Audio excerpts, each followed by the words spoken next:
Hello दोस्तों, आज की वीडियो में हम बात करने वाले हैं क्लास 10th की साइंस पे, जो कि आपके प्रीवियस ईयर के अंदर क्वेश्चन पूछे जा चुके हैं चैप्टर नंबर 1 से। उस पे हम बात करेंगे तथा उनका हम सॉल्यूशन यहाँ पे देखने वाले हैं। और आज का ये हमारा पार्ट नंबर 1 होने वाला है। इसके बाद आपको यहाँ पे कंटिन्यू वीडियो मिलते रहेंगे, इसलिए आप हमारे चैनल को प्लीज सब्सक्राइब कर लें। अगर आप इसी वीडियो को इंस्टाग्राम फेसबुक पर देखना चाहते हैं तो प्लीज आप हमें फॉलो करें। तो बिना देर किए करते हैं आज का वीडियो स्टार्ट। यहाँ पे आप देख सकते हैं कि सबसे पहले आपको यहाँ पे क्वेश्चन दिखाई दे रहा होगा, जो कि आपके चैप्टर नंबर 1 से संबंधित है। और ये क्वेश्चन काफी बार पूछा भी जा चुका है, जैसे कि यहाँ पे आप देखेंगे एनसीईआरटी में ये 2022 में भी पूछा जा चुका है, 2023 में, और एनसीईआरटी में फिर से यहाँ पे 2023 में, अर्थात ये 2 बार क्वेश्चन पूछा गया है। जिसमें कह रहा है कि अगर एफई का मतलब होता है आयरन, Fe2O3 अर्थात तो यहाँ पे फेरस ऑक्साइड है। उसके बाद यहाँ पे एल्यूमिनियम को यहाँ पे जब ऐड किया जाता है तो यहाँ पे एक रिएक्शन बनती है जिसमें Al2O3 प्लस आयरन का, अर्थात यहाँ पे एल्यूमिनियम का ऑक्साइड बन जाता है और आयरन बाहर निकल जाता है। यह एक इस प्रकार की रिएक्शन यहाँ पे जिंक दिया गया है। जब इसको H2SO4 में डाला जाता है, अर्थात H2SO4 और जिंक की जब रिएक्शन कराई जाती है तो यहाँ पे आप देख सकते हैं कि हाइड्रोजन जो यहाँ पे बाहर निकल जाता है और ZnSO4 अर्थात जिंक सल्फेट बन जाता है।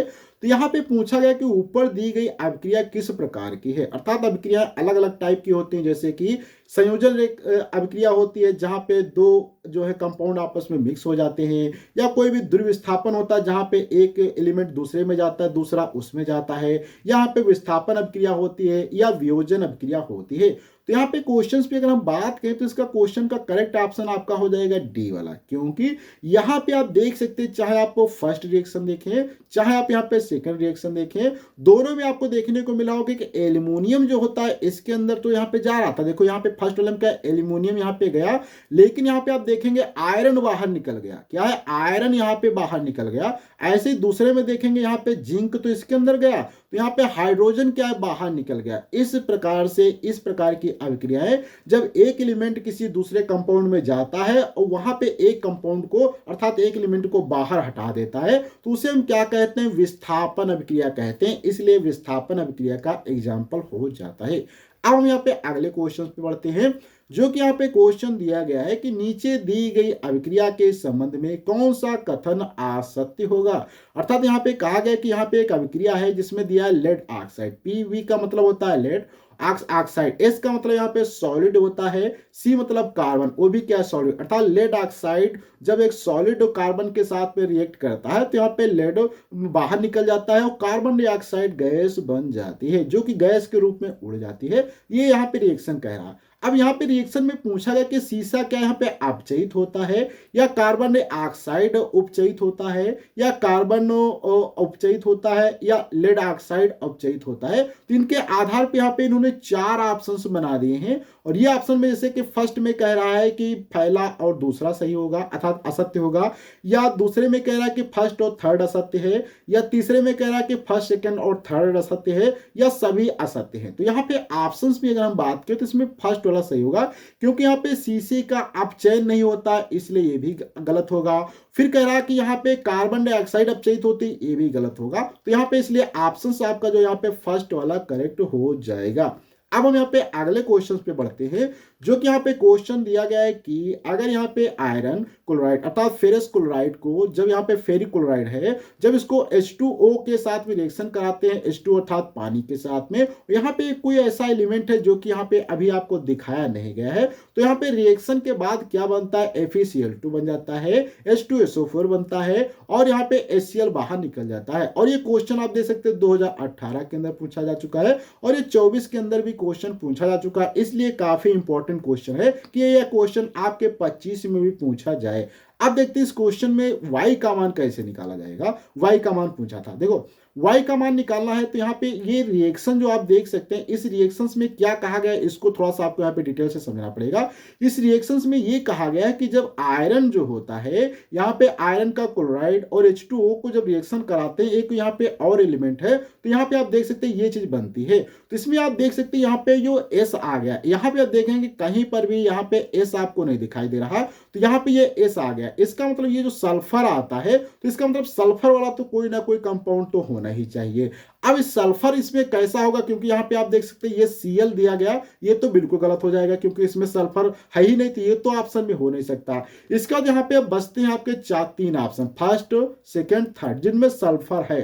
अब इनमें से कौन सा सही बैठेगा सल्फर को लेने पे? अगर यहाँ पे हम ऑक्सीजन को ले लेंगे, सल्फर डाइऑक्साइड को, तो यहाँ पे आप देखेंगे ये सही बैठ जाएगा। वहीं पे अगर केवल आप सल्फर लेंगे या H2S लेंगे तो ये रिएक्शन आपकी बैलेंस नहीं हो पाएगी। इसलिए यहाँ पे आपका ये जो ऑप्शन होगा सी वाला करेक्ट हो जाएगा। सल्फर डाइऑक्साइड को अगर यहाँ पे लिखते हैं तो मैं आपको एक बार दिखा भी देता हूँ, जैसे कि यहाँ पे फेरस FeCl3 लिखते हैं, प्लस का 2H2O लिखेंगे, यहाँ पे क्या करेंगे SO2 लिख देंगे, तो यहाँ पे टेंड्स टू क्या हो जाएगा, अर्थात ये एरो है, तो यहाँ पे क्या बनेगा FeCl2 बन जाएगा, प्लस का यहाँ पे H2SO4 निकल जाएगा, प्लस का 2HCl बन जाएगा। ठीक, अब यहाँ पे आप देखेंगे इधर 2 आयरन है, इधर भी 2 आयरन है, यहाँ पे क्लोरीन कितना 6 है, तो यहाँ पे क्लोरीन देखेंगे, यहाँ पे क्लोरीन कितना है 3 दूनी 4 क्लोरीन है और 2 यहाँ पे HCl है, अर्थात यहाँ पे 2HCl है, तो यहाँ पे 2 क्लोरीन भी बैलेंस हो जाएगा। बचता है सल्फर, यहाँ पे सल्फर देखेंगे 1 है, तो यहाँ पे भी 1 सल्फर है, इसलिए केवल यहाँ पे SOO2 लिया जाएगा। ऑक्सीजन की बात किया तो यहाँ पे देखेंगे ऑक्सीजन 4 है, तो यहाँ पर भी देखेंगे 2 ऑक्सीजन यहाँ पे है, 2 ऑक्सीजन यहाँ पे, टोटल ऑक्सीजन 4 हो जाती है, इसलिए यहाँ पे हमारी रिएक्शन बैलेंस हो जाती है। अगले क्वेश्चन पे बात करते हैं, जो कि यहाँ पे क्वेश्चन नंबर दिया गया है कि श्याम श्वेत फोटोग्राफी में प्रयुक्त होती है। क्या प्रयुक्त होती है? तो यहाँ पे ये क्वेश्चन जो है माइंड अर्थात ब्रेन बेस्ड क्वेश्चन है, जहां पे आपको याद रखना पड़ेगा कि AgCl जो हमारा होता है इसको श्याम श्वेत फोटोग्राफी में प्रयुक्त किया जाता है। अगले क्वेश्चन पे बात करते हैं, जो कि आज का हमारा लास्ट क्वेश्चन है, जिसमें कह रहा है कि दी गई रासायनिक समीकरण में किस प्रकार की अभिक्रिया है।